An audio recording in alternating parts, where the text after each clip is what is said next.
Muy bien, nos habíamos quedado en el daño hepático inducido por medicamentos. Habíamos dicho que hay diferentes factores que pueden contribuir al daño hepático. Puede ser que esté alterando lo que es la función de conjugación, ya sea el metabolismo de fase 1 o metabolismo de fase 2.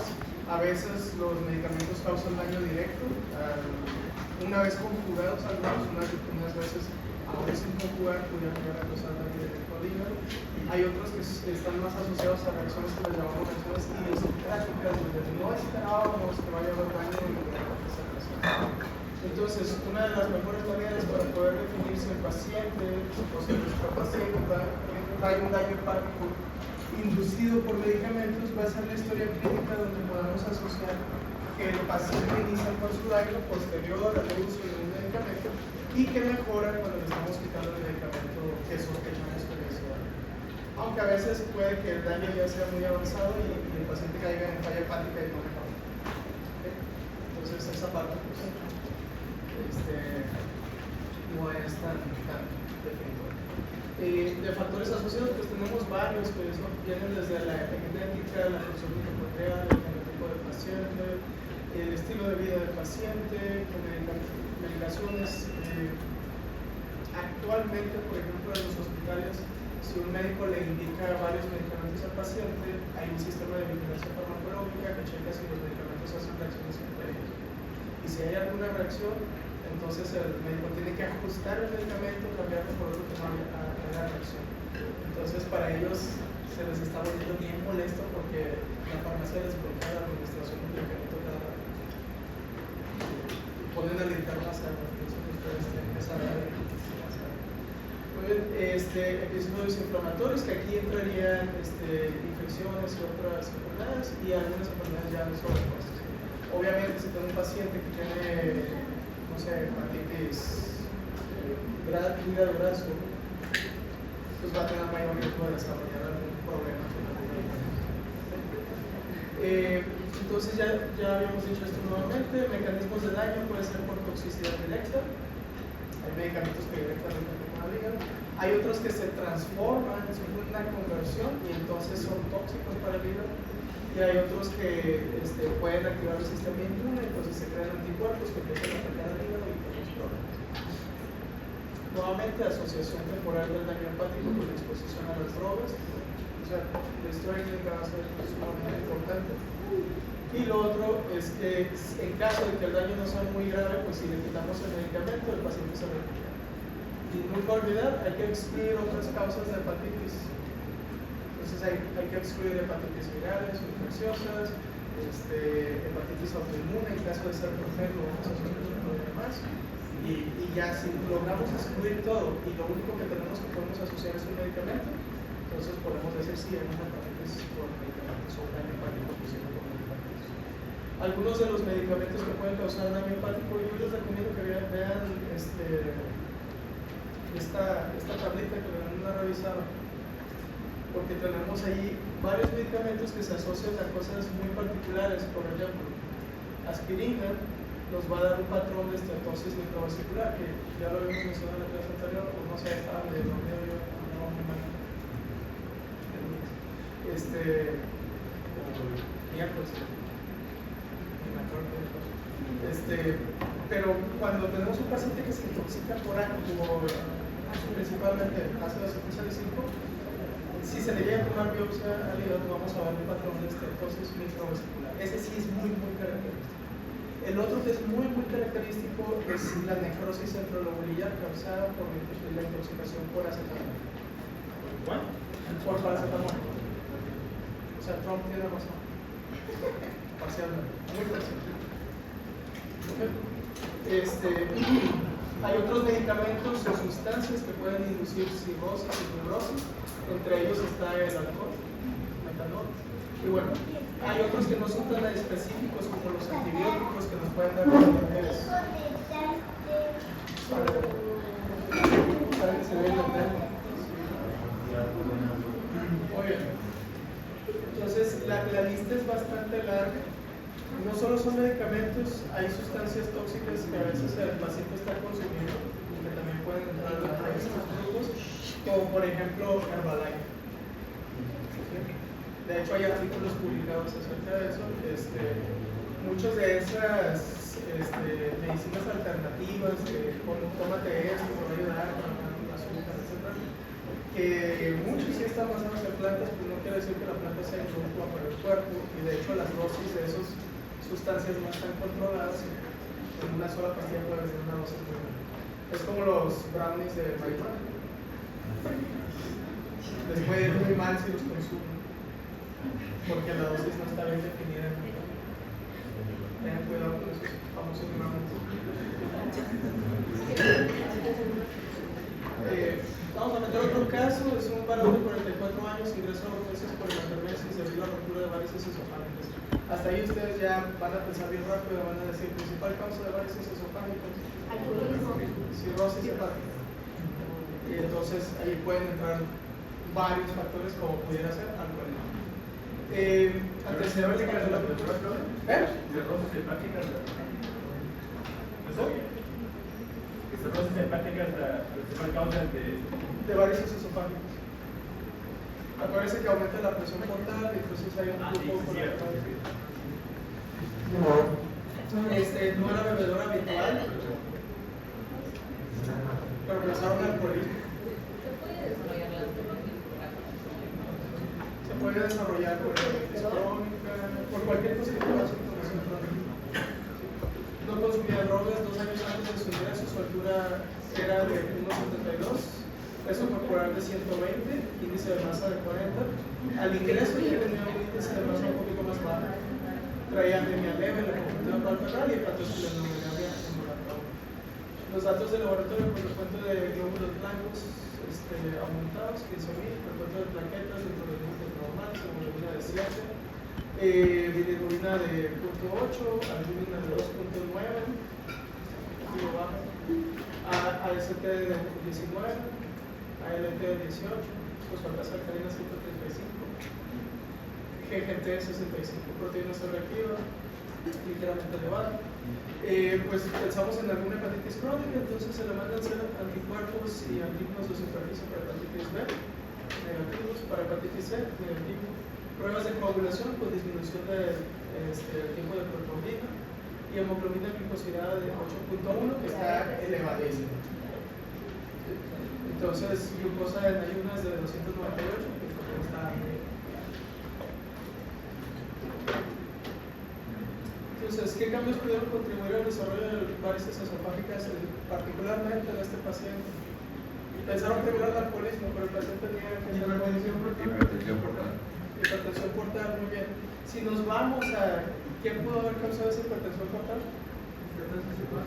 Cirrosis hepática.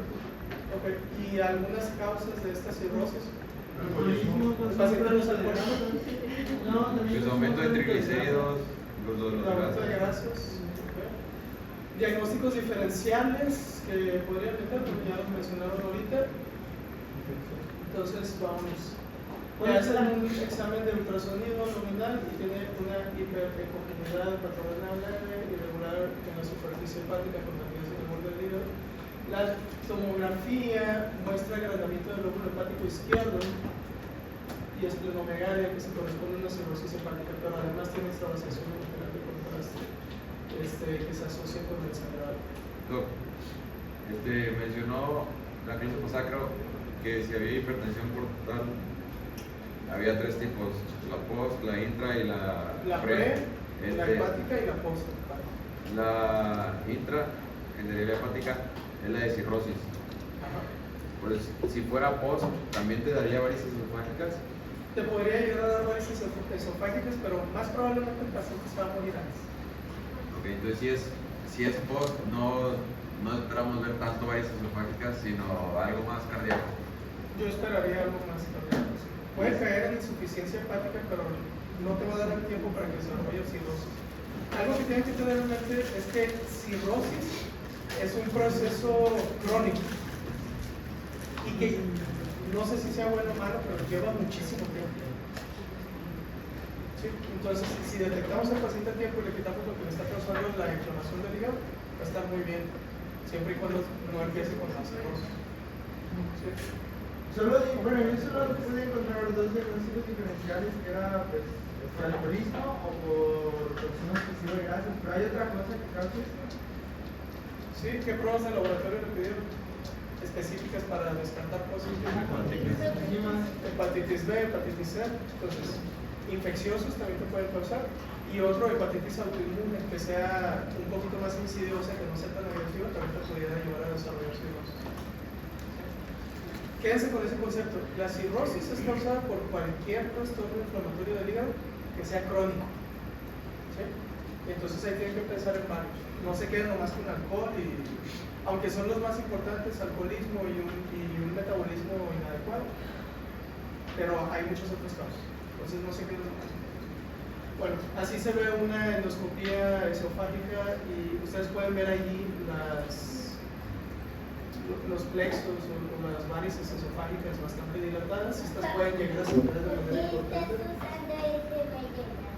para señalar allá.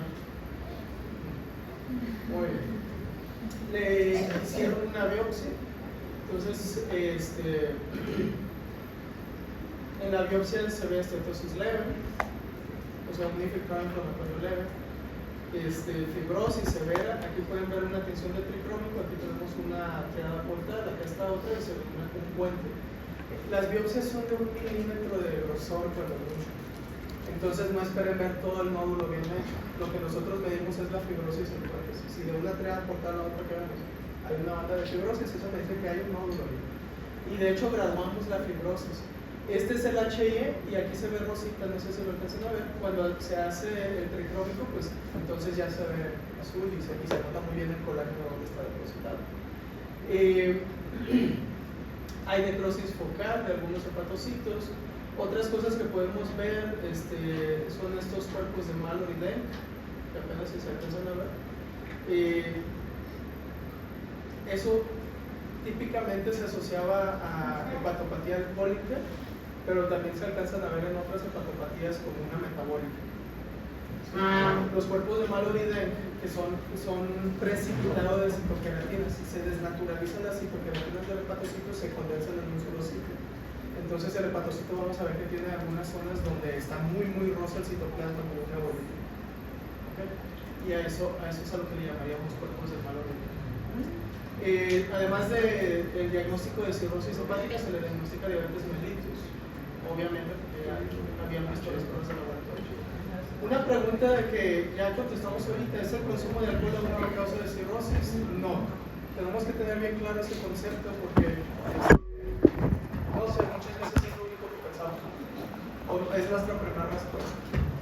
Okay. Explicamos qué factores pudieron contribuir al desarrollo de cirrosis en este paciente. Pues si no fue el alcohol y no fue algo infeccioso, y vemos que el paciente tiene un trastorno metabólico muy obvio, que es obesidad y diabetes, pues entonces nos iríamos más para eso. ¿Okay? Y además de la cirrosis, ¿qué otras complicaciones pueden presentar el paciente? Se los dejo para meditarlo, pero ya hemos hablado de varias complicaciones, ¿no? Muy bien, vamos a empezar con lo que es la... ¿Por qué un paciente diabético tendría aumento de colesterol? Si es que se supone que el problema del diabético es la glucosa, ¿no? No solo eso. Entonces sería glucosa, colesterol, ¿y qué otra cosa podríamos ver aumentada por problemas de eso? Fíjense que es algo bastante complejo, pero cuando ustedes tienen un paciente que sea obeso, que tiene un trastorno metabólico, no lo vamos a poder englobar a solo tiene diabetes. Tenemos que considerar todo el daño metabólico que está teniendo. Entonces, parte de lo que es lo que nos lleva a una diabetes tipo 2, porque es muy diferente el niño o el muchacho que tiene una tipo 1. ¿Qué pasa? Nosotros estamos ahí en México. Sí. Muy bien. Lo que tiene un paciente con diabetes mellitus 2 es todo un trastorno metabólico complejo, donde están interactuando muchas vías metabólicas. Entre ellas, hay un aumento, una de las cosas que lleva la diabetes es un aumento de triglicéridos en el hígado. El hígado los libera rápidamente y esos vienen de la grasa visceral que está acumulando por la obesidad que tiene inicialmente el paciente. Y esa liberación de triglicéridos empieza a favorecer para el aumento de la resistencia a la insulina. Y con el paso del tiempo va dañando el páncreas. Realmente es algo bastante complejo. Si lo simplificamos a que solo es el azúcar, luego nos metemos en problemas, sobre todo cuando queremos debatir con ciertas personas, por ejemplo. Actualmente yo tengo muchos problemas con colegas míos que son a favor del consumo de carne y que dicen que el problema del consumo de la diabetes no es el consumo de grasas, sino que es el consumo de carbohidratos y grasas vegetales y todo. Entonces dicen que es más saludable comer carne que grasas por ese argumento, pero lo están simplificando mucho, no sé si me explico. Entonces es un problema metabólico bastante grave, que a ver si algún día tenemos chance de platicarlo de esto. Nos llevaría varias clases. El doctor Murillo se lo escucha. Si no lo van a ver en nutrición, yo creo. No sé.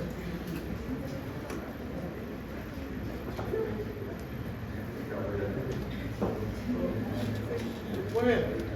Entonces, hepatopatía alcohólica, no sé si se acuerdan que habíamos hablado de alcoholismo.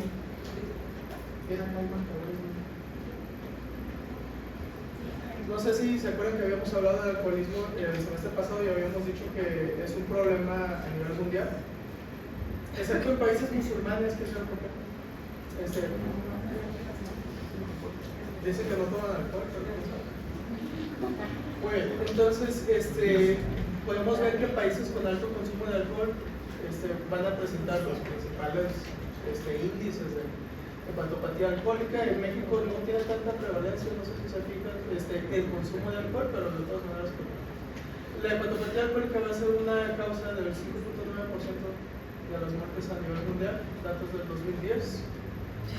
Esto también ya lo habíamos hablado, de 2 a 3 bebidas estándar, o sea, ya habíamos hablado que era una bebida estándar, no sé si se acuerdan. De 2 a 3 bebidas estándar por todos los días en mujeres, o 3 a 6 bebidas estándar todos los días en hombres durante más de 10 años, es algo que nos va a llevar al desarrollo de cirrosis. Y no sé si les he comentado, hay gente que desde que se levanta en la mañana empieza a tomarse sus Six y ya para la noche ya lleva 2. No sé de dónde sacan dinero para esas cosas, pero ocurre. De estos pacientes que consumen estas cantidades de alcohol, solo 10 al 20% va a estar tomándolo de manera continua. Y bueno, mientras más tiempo estemos tomando alcohol o mientras mayor sea la cantidad de alcohol, la progresión a cirrosis es algo que esperamos ver en el paciente. ¿Sí?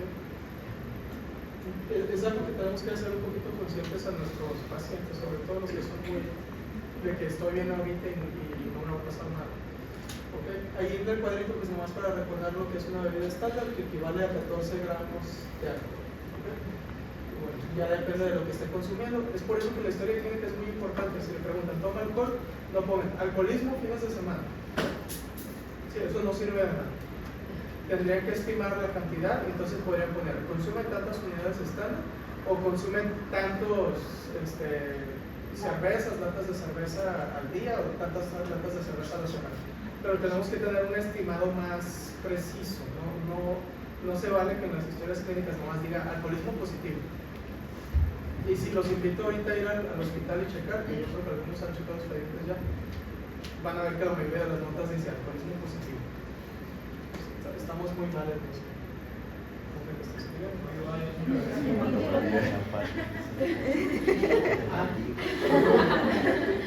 Se considera que el consumo de 80 gramos al día es el umbral para el desarrollo de hepatopatía alcohólica. Pues, este es el umbral para hombres. Siempre hay que considerar también que la mujer tiene un sistema metabólico que en la mayoría de las mujeres es mucho menor que en el hombre. Entonces afecta más el alcohol a una mujer o a un asiático o a un mexicano que a un hombre o a alguien europeo. Entonces también ahí hay algo genético que hace que, por ejemplo, gente de Europa tenga una mayor tolerancia al alcohol porque tiene un mejor metabolismo para el alcohol. No quiere decir eso que esté bien para ellos.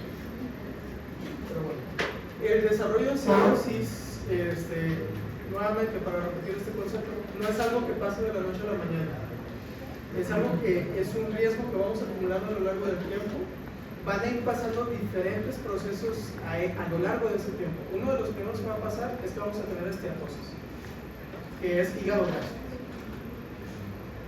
Va a seguir avanzando el tiempo y ese hígado graso va a empezar a causar inflamación y entonces ya no le llamamos esteatosis, le llamamos esteatohepatitis. Y puede estar varios años así y luego empieza a haber leve deposición de colágeno. O sea, se empiezan a hacer pequeñas líneas de colágeno, pero aún así no podríamos decir estamos en cirrosis. De hecho, hacemos una evaluación normalmente en patología que es valorar el nivel de fibrosis, entonces damos F0, F1, F2, F3, F4. Un F4 pues ya estamos hablando de alguien con cirrosis. Pero todavía tenemos muchos años para poder intervenir en ese paciente. Entonces, realmente no se vale que tengamos un paciente durante muchos años, que sabemos que es alcohólico y al final de sus días nos llegue con cirrosis, cuando pudimos haber intervenido en él bastante tiempo. ¿Cómo evalúa el nivel de fibrosis? Normalmente se hacía con biopsia, pero ahorita hay algo que se llama fibroscan, que es un ultrasonido especial para medir la fibrosis y la comparación de sensibilidad y especificidad es casi tan buena como la biopsia. Entonces, realmente ahorita ya, no sé, tomamos biopsia cuando hay demasiada duda, pero con el fibroscan es bastante bueno. De hecho, yo les recomendaría, si se dedican a eso o estilo de vida, si tienen un paciente con alcoholismo crónico, no está mal, mejor no hacer un fibroscan para medir los niveles de cirrosis. O sea, no está mal. Muy bien, nomás para repasar algo, acuérdense que la principal vía para metabolizar el alcohol no es el citocromo P450, es la alcohol deshidrogenasa. Esto va a... esta vía consume lo que es la nicotinamida, adenina, dinucleótido oxidasa o más fácil de memorizar, NAD+. Y aquí es donde vemos por qué se produce primero el hígado graso. Se consume NAD+, y entonces este metabolito que necesitábamos para metabolizar las grasas se está ocupando para metabolizar el alcohol. Y entonces, ¿qué pasa con el hepatocito? Empieza a acumular la grasa porque no la está pudiendo metabolizar. Y entonces pasamos a lo que es hígado graso. ¿Qué es lo que nos causa inflamación? El subproducto del metabolismo del alcohol que va a producir NADH. Causa acidosis láctica y la acidosis láctica va a causar inflamación. Y entonces esa inflamación en el hígado, además de que tenemos una esteatosis, nos va a causar una esteatohepatitis. Otras vías que tenemos para el metabolismo del alcohol es citocromo P450, también se utiliza en un porcentaje menor. ¿Y cuándo es importante saber esto? Cuando le vamos a dar un medicamento al paciente, porque la mayoría de los medicamentos sufren metabolismo hepático y utiliza la vía de citocromo P450. Y si el paciente está tomando alcohol, esa vía no va a metabolizar adecuadamente el medicamento. Y entonces, ¿qué pasa? O se prolonga la vida media del medicamento o el subproducto tóxico va a poder destruir más rápido al hígado. Entonces, imagínense si tenemos un paciente que toma alcohol de manera crónica y además tiene dolores de cabeza y toma paracetamol a cada rato. Bueno, y un pequeño porcentaje es por catalasa, que a final de cuentas pues va a producir agua, pero es el porcentaje más bajo. Esto es lo mismo, pero tiene que ver con las vías metabólicas. Nuevamente, el alcohol por sí solo causa inflamación y liberación de radicales libres. Eso causa desnaturalización de proteínas y puede producir neoantígenos. ¿Sí? Lo otro es que causa peroxidación de los lípidos, los radicales libres directamente, y bueno, la peroxidación va a causar inestabilidad de las membranas del hepatocito. Las otras vías que ya habíamos hablado, alcohol deshidrogenasa, va a producir NADH. Va a contribuir con la acidosis láctica, pero también el alcohol se transforma en acetaldehído. El acetaldehído también puede causar daño directo al hígado, y el acetato es uno de los factores que contribuye al desarrollo de fibrosis. ¿Okay? Entonces, de todas maneras, la vía metabólica del alcohol nos va a llevar a daño al hígado. ¿Cuál es el problema? Si se toma el alcohol una sola vez, no pasa nada, sinceramente. Pero la cronicidad del consumo del alcohol es lo que principalmente va a causar daño. No quiero decir que de una sola vez que tomes alcohol no hay daño en el hígado, pero el hígado es capaz de repararse, entonces no va a haber tantos problemas. Pero si estamos constantemente causando este daño, ahí es donde sobrepasamos las capacidades de reparación del hígado. ¿Okay? Muy bien. Bueno, ya mencionamos todo esto de estrés oxidativo, inflamación, y entonces tenemos un hígado normal, el paciente se expone al consumo de alcohol, desarrolla esteatosis. Ese sería el primer. Del 90 al 100% de los pacientes que tienen alcoholismo crónico desarrolla esteatosis. O sea, si a mí me dicen que el paciente consume alcohol, estoy casi 100% seguro de que el paciente tiene hígado graso. De estos pacientes, un 10 a 35% puede desarrollar inflamación del hígado y entonces es hepatitis. Y si es esteatosis con hepatitis, es esteatohepatitis, que muy frecuentemente van a venir de la mano. Si la exposición continúa, ya mencionamos que hay dos vías por las cuales se puede favorecer el desarrollo de cirrosis. Entonces, ya sea que solo se tenga esteatosis sin hepatitis, de todas maneras puede desarrollar fibrosis. Y si tiene esteatohepatitis, más rápido y más seguramente va a desarrollar fibrosis. Y de estos pacientes que están teniendo un daño con exposición a radicales libres, con todas las sustancias que ya mencionamos, también hay riesgo de daño al ADN y entonces progresión a un hepatocarcinoma, un cáncer de hígado. Si se fijan, el porcentaje de pacientes que tienen cirrosis y que llegan a desarrollar hepatocarcinoma va del 10 al 20%, es un porcentaje bajo, pero es de los principales factores de riesgo para tener cáncer. A menos que trabajen en la industria de PVC y se expongan a cloruro de vinilo, pero fuera de eso, muy bien. Y bueno, nomás para que tengan un ejemplo, mira, entonces, nomás para que se den una idea, si hacemos una autopsia porque el paciente falleció de alguna otra causa, pero no del hígado, así se vería el hígado. Fíjense cómo la cápsula y la superficie se ve lisa. La coloración es como está lleno de sangre, es una coloración más tirando a marrón. ¿Okay? Y si comparan con un hígado cirrótico, el hígado cirrótico se hace más compacto generalmente. ¿Sí? Disminuye su tamaño por la fibrosis que está teniendo. Y ustedes pueden apreciar nódulos grandes, ¿sí? Algunos nódulos pequeños. Y la superficie, ustedes la van a sentir al tacto de manera nodular. Además, el hígado, cuando ustedes lo sacan, un hígado sano, es como agarrar un globo con agua. ¿Sí? En cambio, si agarran un hígado cirrótico, es duro. ¿Sí? O sea, mantiene su forma desde el inicio, aún sin fijar con forma. Y bueno, siempre me recuerda a la piel de los sabritos cuando ven esos videos. Sí, todas esas son los círculos o los nódulos de colágeno que son así. Muy bien. Y bueno, está duro por la fibrosis. Está duro por la fibrosis. Está duro por el colágeno. Sí. Como cuando hablaron de cáncer y dijeron reacción desmoplástica, de que hay fibrosis de algún tejido y ese tejido se vuelve duro. Bueno, en el hígado no hay cáncer aún, pero como hay mucho colágeno se vuelve duro. Por eso es que dicen que hay matidez, o cuando ustedes lo palpan, si alcanza, digamos, de esos casos donde el hígado llega a notarse, lo van a sentir firme. Entonces, Doc, por una mala alimentación que se pueda llegar a aumentar el nivel de lactato, de ácidos, o sea que en vez de irse al ciclo de Krebs y todo eso, se tenga que ir a ácido láctico, o sea, tus músculos, cuando vaya a ser metabolizado, te puede llegar a también causar eso. En el ejercicio. Por aumento de ácido láctico. Pero es en el músculo. No se va a ir a filtrar por algún momento. No, dato curioso. Normalmente cuando haces ejercicio, inclusive se producen citocinas inflamatorias, pero son benéficas para el cuerpo. Y lo que pasa con el ácido láctico, si no es, va a causarte daño al músculo. Por eso duele. Pero normalmente el músculo tiene una capacidad para sobrellevar eso y recuperarse. Antes de que le vaya a causar algún otro problema, probablemente llegues a tener, ¿cómo le llaman? Se me olvidó el nombre. Insuficiencia renal por mioglobina en la orina. ¿Sí? La globiolisis, gracias. Se me fue el nombre. Entonces no es el mismo pues el NAD, que es el músculo que No es lo se mismo va a que llegar te a ocurre en filtrar. el hígado El hígado, pues. a que te ocurra en el músculo. ¿Sí? En el hígado con cirrosis hay células inflamatorias y todo eso, ¿no? Puede haber.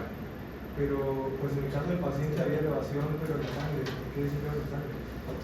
Probablemente tenía allí ya otros trastornos. La verdad es que no lo explica la historia clínica. No es en general que se ve siempre. No. De hecho, tú podrías ver al paciente y sí se ve bien. Hasta que lo exploras a conciencia y te das cuenta que tiene varios datos de cirrosis. Muy bien, estos son los cuerpos de Mallory-Denk que les había mencionado. Si les preguntara a alguien en algún examen de manera misteriosa qué es un cuerpo de Mallory-Denk, son las citoqueratinas ubiquitinizadas, precipitadas, 8 y 18. Normalmente el hígado expresa citoqueratinas 8 y 18 en su citoplasma. Entonces, aquí pueden ver una tensión inmunohistoquímica y estos son hepatocitos que tienen una esteatosis, pero todo el citoplasma es café, ¿sí se fijan? Es porque todo el citoplasma están esas citoqueratinas y eso es normal. Pero si se fijan en este hepatocito, ¿qué pasó con las citoqueratinas? Se precipitaron en una sola zona. Esas son las citoqueratinas ubiquitinizadas, se desnaturalizaron y eso es por daño directo de radicales libres por exposición al alcohol. O por lo menos eso decíamos anteriormente. Pero vamos a ver que en los trastornos de hepatopatía por metabolismo, por daño metabólico, también se pueden llegar a presentar.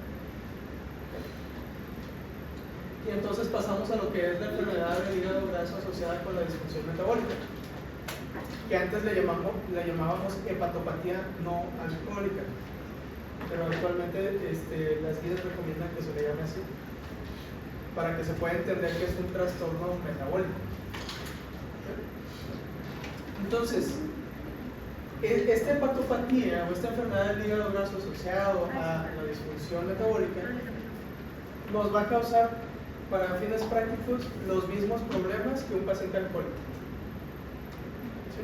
El paciente va a desarrollar su hígado graso, puede desarrollar su esteatohepatitis, puede llegar a desarrollar su cirrosis y puede llegar a desarrollar cáncer.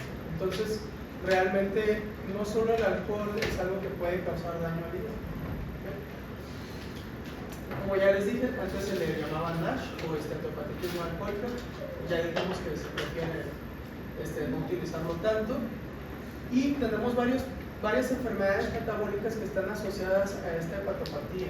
Entre ellas tenemos diabetes mellitus, obesidad, dislipidemias, inclusive hipertensión la podríamos llegar a asociar. Uno de los factores que contribuyen más es un exceso calórico en la dieta. ¿Sí?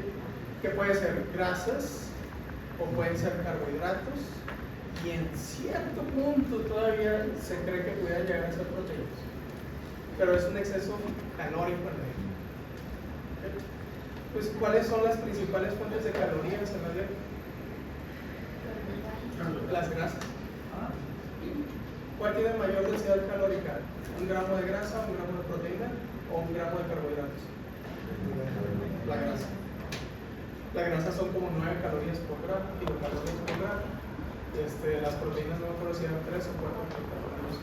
Y las proteínas también son 3 o 4. Entonces, generalmente pues, lo asociamos más a la ingesta de grasas. Pero, ¿cuáles son las calorías que más se sobreconsumen? Típicamente carbohidratos, va algo también de grasas ahí de la mano, pero hay un exceso de consumo de carbohidratos en la población en general. Pero el acceso, pero cuando hay ejercicios, eso no afecta, ¿verdad? ¿Perdón? Cuando comas de acceso, cuando comas mucho, por ejemplo, alguien en volumen o alguien que está haciendo no sé qué, que está comiendo demasiado, pero está haciendo ejercicio, eso no es exceso. Si el consumo de calorías que tienes diario se equipara al consumo de calorías, a la ingesta de calorías, no hay tanto riesgo. Pero hay otros riesgos. ¿Como cuál? Como activación de una señalización que se llama mTOR, que induce proliferación celular y envejecimiento celular. Pero luego hablamos de eso. Lo mejor para, si quieres vivir más tiempo y de buena manera, es tener un consumo bajo de calorías. Aunque tu ejercicio te esté acabando todas las calorías. Por ejemplo, me imagino que les preocupan las proteínas. Porque dicen, para el músculo. Se necesita 0.8 gramos de proteína por kilogramo de peso para estar bien. Y cuando ustedes ven videos, casi todo el mundo dice que son 3 o 4 gramos por kilogramo. Ahí se los dejo para atrás, pero bueno. Entonces, un exceso de calorías en la dieta incrementa los ácidos grasos libres liberados por el tejido adiposo. Esos ácidos grasos ¿a dónde van a llegar? Al hígado. Y nuevamente, se satura el sistema que tenemos de metabolismo de grasas, y entonces eso va a hacer que aumente la cantidad de grasas en el hígado y vamos a terminar con una estenosis. Esa es una de las vías que nos está afectando. ¿Okay? Tenemos por otro lado que el tejido adiposo, cuando se satura de triglicéridos o está saturado de grasas, causa una regulación a la baja de sus receptores de insulina, y esa hiperinsulinemia pues también va a incrementar la oxidación beta de ácidos grasos. Entonces estamos teniendo a final de cuentas un trastorno metabólico. La verdad es que para mí es bastante complejo, no es así como que es estricto. Puntos importantes. Esta enfermedad está afectando hasta 1.3% de la población. Algo muy importante, le pueden preguntar a la doctora Ceballos, que va frecuentemente a congresos. Es algo que se está hablando cada vez más en congresos de pediatría, la hepatopatía alcohólica asociada al metabolismo. ¿Por qué? Porque cada vez hay más niños que tienen este problema. Algunos son obesos y otros no. Sí, ese es otro punto a tener en consideración. No solo son pacientes obesos, es lo que estás consumiendo, y hay mucha gente que dice, yo como un montón de cochinero y no engordo, pero eso no quiere decir que el hígado esté sano. ¿Okay? Es un concepto que también hay que tener cuidado, de no irnos con la finta que nomás es el sobrepeso. Aunque se asocia a obesidad, no todos los obesos presentan este problema. Esa es otra cosa. ¿Sí? Y ahí entran, por ejemplo, personas que se supone que hacen ejercicio, aunque están obesos. No sé, podríamos dar el ejemplo de los que son levantadores de pesas que están bastante grandes, como Hafthor Johnson, no sé, que quieran poner ahí, que están enormes. Y estadísticamente, pues sí entran dentro de la categoría de sobrepeso, no tienen un hígado graso. ¿Pero por qué? Porque tienen factores protectores, que es el ejercicio, la masa muscular, que también protege contra el hígado graso. Pero les voy a decir algo, que no sé si sea cierto o no, pero esto es una conclusión a la que yo he llegado. Esas estadísticas, a mi parecer, de todos los artículos que he leído, pareciera ser que tienen un componente genético. Porque en la población mexicana tenemos unos alelos, llamamos polimorfismos, que nos hacen más propensos a no poder metabolizar bien las grasas. Entonces, yo recomendaría más, si son de ascendencia mexicana, no se confíen, aunque solo hagan ejercicio. Se los voy a poner de ejemplo de yo hago bastante ejercicio y de todas maneras tengo hígado graso. Entonces hay que controlar el sobrepeso, porque eso de que ejercicio te ayuda a controlar tal vez aplique solamente para poblaciones europeas. Es mi sospecha y hay mucho todavía para investigar. También se ha visto en la población asiática. Si tienes sobrepeso, tienes hígado graso. Entonces eso de que no todos los obesos presentan mal, yo tengo sospecha de que aplica más para ciertas poblaciones. Samoanos, por ejemplo, que ellos toleran bastante bien el sobrepeso. Y lo otro que hay que tener en cuenta, pacientes con peso normal pueden presentar estas alteraciones. Y allí yo pondría principal atención en la población mexicana por lo que les dije. Tenemos polimorfismos que nos hacen más propensos a diabetes, a no metabolizar bien las grasas, entonces tener hipertrigliceridemia, ¿sí? A pesar de tener un peso normal. ¿Okay? Entonces es bastante importante eso para prestar mucha atención. Países con más alta prevalencia en América Latina, pues estamos, aquí ya le ganamos a Estados Unidos. Entonces está México, Estados Unidos, Canadá, somos de los países que más problemas tenemos de este hígado graso. Estaría padre hacer un estudio de la población adventista para ver la prevalencia de eso, porque yo sospecho que hay mucho. Y luego estigmatizamos a la persona alcohólica, pero el señor que está criticando está todo gordo.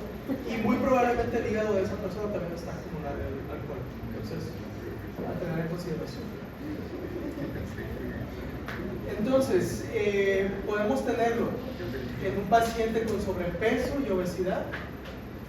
Fíjense cómo el índice de masa corporal actual de sobrepeso se está definiendo como más de 25 por kilogramo por metro cuadrado, que eso ya lo tenemos desde hace mucho tiempo, pero en asiáticos se bajó.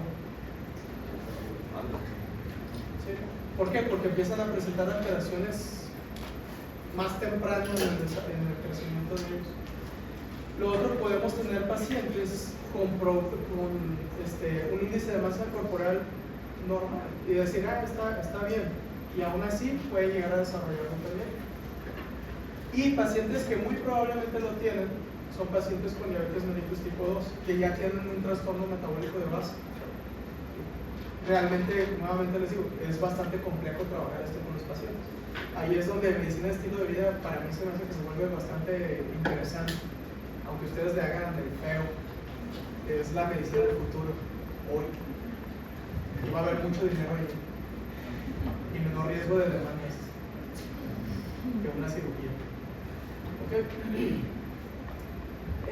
Para poder llamarle mal, además le tenemos que agregar la presencia de más de 2 anormalidades o factores de riesgo metabólicos, como es la circunferencia abdominal, que es más de 102 o más de 88, depende si es hombre o mujer. Y si es asiático, cambia a 90 y 80, si es hombre o mujer. No sé si notan cómo los asiáticos toleran menos la obesidad que los europeos. Y falta hacer un estudio aquí en México para ver, porque yo sospecho que nos parecemos más a los asiáticos que a los europeos. ¿Por qué los asiáticos tienen mucha disposición a todos esos problemas? O sea, cualquier cosa es de que... Tiene que estar asociado con polimorfismo. O sea, los genes de las proteínas, como por ejemplo las apolipoproteínas, son diferentes de un europeo y un mexicano. Pero si enseñamos de los europeos. Voy a hablar por México. O sea, ¿qué hicieron mal? El estudio más grande que se ha hecho de lo que se llama GWAS, que es una secuenciación de todo el genoma, detectó que aunque te veas güerito, tienes en cuanto a la población mexicana, tienes ascendencia o tienes un gran porcentaje de ascendencia indígena, por así decirlo. No me acuerdo si es autóctona de aquí de México. Y entonces tienes un gran riesgo de desarrollar problemas metabólicos. ¿Sí? La única manera sería que eres hijo de migrantes o abuelos y que solo hubo relaciones entre la gente que vino de Europa y sigue así. O Argentina o el sur de Brasil. Pero lo que es, y va también para los que son de Honduras, Guatemala, El Salvador, Nicaragua, toda esa zona que hubo mestizaje, traemos esto. Entonces, para tomar mucho en consideración. Otros factores que entran dentro del daño metabólico es la dieta, pero por afectación de la microbiota. Y uno de los factores que contribuye a afectación de la microbiota y que ya está comprobado es el consumo de edulcorantes. Entonces ustedes pueden decir, no, yo no consumo azúcar, solo tomo coca de dieta. Bueno, el edulcorante que viene en la coca dietética causa destrucción o disminución de la microbiota y ese es un factor de riesgo. Hay unas sustancias, ahorita no me acuerdo, ácido butírico o algo así que se produce normalmente en el intestino y ese es un factor protector para el metabolismo. Entonces, si alteramos la microbiota ya no se produce y también contribuye, es otro factor que puede contribuir. Genética y epigenética, ya lo mencioné. Si somos mexicanos, miren, no se confíen, cuiden su peso y hagan ejercicio. Y lo otro pues es la salud metabólica que pues engloba todo esto que tenemos aquí. Entonces, no porque ustedes estén jóvenes crean que pueden consumir todos los brownies que les pongan a disposición aquí en la universidad. Tengan miedo, luego van a terminar como yo, preocupados y no se tarde. Bueno, ya puede. Pero está bien bueno. Dentro de algunas estadísticas de los pacientes que tienen enfermedad, hepatopatía asociada a un metabolismo, 80% solamente van a tener hígado graso. El otro porcentaje entra dentro de las esteatohepatitis no alcohólicas y de estos pueden desarrollar cirrosis de 11 a 15, del 11% alrededor en un periodo de 15 años de evolución, que es muy parecido al del alcoholismo, no sé si se acuerdan, de 10 a 15 años. Entonces, más que nada es la exposición crónica. Y ahora fíjense en los desenlaces. ¿Qué pasa con un paciente que tiene cirrosis por enfermedad metabólica? Puede desarrollar insuficiencia hepática y fallecer, o puede desarrollar hepatocarcinoma, igual que la cirrosis alcohólica. Entonces, realmente el daño viene por varios lados. Bueno, así se ve un hígado de un paciente con hepatopatía alcohólica asociada al metabolismo, y realmente se ve exactamente igual que un paciente con alcoholismo crónico. ¿Y cómo lo distingue? ¿Cuál es la diferencia? Si toma alcohol y está obeso, pues lo ponemos por alcoholismo. Igual la obesidad también contribuye a que se acelere el proceso. Y si no toma alcohol, pues entonces es algo mejor. ¿Lo que era el hepatocarcinoma y cuál era la otra opción? Es una descompensación, que es una falla hepática. Que todos los pacientes con fibrosis o cirrosis hepática van a terminar en falla hepática. Eso realmente es algo que vamos a ver entonces. Aquí está señalando infiltrados inflamatorios, entonces se ven algunas células inflamatorias. Y lo otro es que fíjense, este es un caso de un paciente con hepatopatía asociada al metabolismo y aún así tiene cuerpos de mal oridema. O sea, de todas maneras se desnaturalizan las citoqueratinas. Aquí está otro, este es un hepatocito apoptótico, estamos viendo necrosis. Cuerpos de mal oridema, aquí está uno, aquí está otro señalado con esta flecha, y su infiltrado inflamatorio crónico bastante importante, variación de los hepatocitos. ¿Dónde van las trabéculas por ahí? No, aquí ya es difícil, por ejemplo, aquí viene uno, pero apenas si lo alcanzas a ver. Entonces ahí no está como que la vena, o sea, no se ve la unidad funcional ahí. Cuando ustedes ven la imagen histológica, en un humano se ve bien diferente. Entonces es más difícil ubicarlos. Bueno, aquí lo mismo que les había dicho, los cuerpos de malodidem, aquí ya están las proteínas ubiquitinizadas. Y esta es contra citoqueratina 18 y aquí se pueden ver nuevamente los cuerpos de malodidem. Este patocito está normal, así se debería ver. Y aquí tiene precipitación. Y acá hay otros cuerpos precipitados. Y bueno, la fibrosis del paciente, esta todavía no se encuentra, entonces aquí tenemos una tríada portal, acá hay otra tríada portal, pero ya se pueden ver fibras de colágeno que están intentando conectar unas con otras. ¿Okay? Este sería, yo le pondría F2, muy probablemente. Y bueno, hasta aquí alguna pregunta. Yo quise cuerpos de malos de Citoqueratina. Ya lo dijimos. Citoqueratina. Vamos a dar un break.